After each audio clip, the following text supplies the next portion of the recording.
J'ai une histoire de dingue à vous raconter. Ça m'a pris environ 6 mois pour apprendre Ayat Kursi.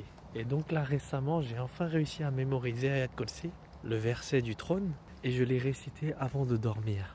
Et subhanallah, c'est la première fois que je fais un rêve dans lequel, déjà je fais l'appel à la prière dans le rêve, et en plus, derrière moi, il y avait plein de monde qui allait prier avec moi. Et parmi les gens derrière moi, il y avait des amis que je connais dans la vraie vie.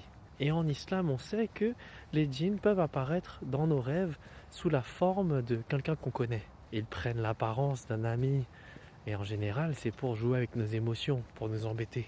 Sauf que cette fois-ci, le djinn qui a pris l'apparence de mon ami, dans mon rêve, il ne m'a pas embêté. Au contraire, il a récité Al-Fatiha. Et il a récité extrêmement vite. Mais quand je vous dis extrêmement vite, même moi je ne peux pas réciter aussi rapidement. Et juste après, le djinn voulait réciter Surah An-Nas. Mais dans mon rêve, les gens l'ont arrêté. Ils ont dit: ah, tu récites Al-Fatiha trop vite. Pourquoi tu récites aussi vite? La prière n'a même pas encore commencé. Il était encore en train de faire l'appel à la prière. Et toi, tu récites Al-Fatiha aussi rapidement. Et je me suis réveillé de ce rêve. Et j'ai cogité. Je me suis dit: subhanallah, c'était quoi ce rêve de malade? Et après cela, je me suis rappelé, j'ai récité Ayat Kursi avant de dormir.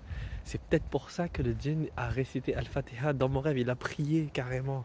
Au lieu de m'embêter, il a fait la prière. Et ça m'a rappelé le hadith. Lorsque tu te couches, récite Ayat Kursi. Car avec cela, un protecteur d'Allah restera avec toi. Et aucun diable ne pourra t'approcher jusqu'au matin. C'est comme si le djinn, après avoir entendu Ayat Kursi, reconnaissait la grandeur d'Allah, parce que c'est le verset du trône. Et dans le rêve, il s'est tout de suite mis à réciter Al-Fatiha extrêmement vite. Et ce qui m'a interpellé, c'est également qu'il voulait réciter Surah An-Nas. Surah Al-Fatiha, c'est la première surah du Coran, et Surah An-Nas, c'est la dernière. Et c'est une surah qui parle justement des humains et des djinns. Parce que le shaitan, il peut murmurer des mauvaises choses pour égarer pas que les humains, mais les djinns également. Parce que les djinns ont également le libre arbitre, comme les humains. Ça veut dire que les djinns peuvent choisir de devenir musulmans. Ils peuvent choisir de se soumettre à Allah, d'être des serviteurs d'Allah plutôt que des serviteurs de shaitan.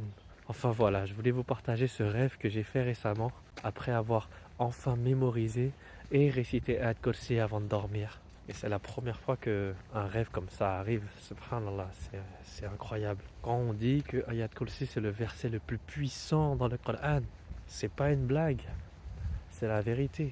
Aucun shayatin ne peut te faire du mal lorsque tu le récites sincèrement. Et ceux qui ont récité Ayat Kursi et qui ont vécu des choses similaires, ils comprendront. Subhanallah, alhamdulillah, Allahu Akbar.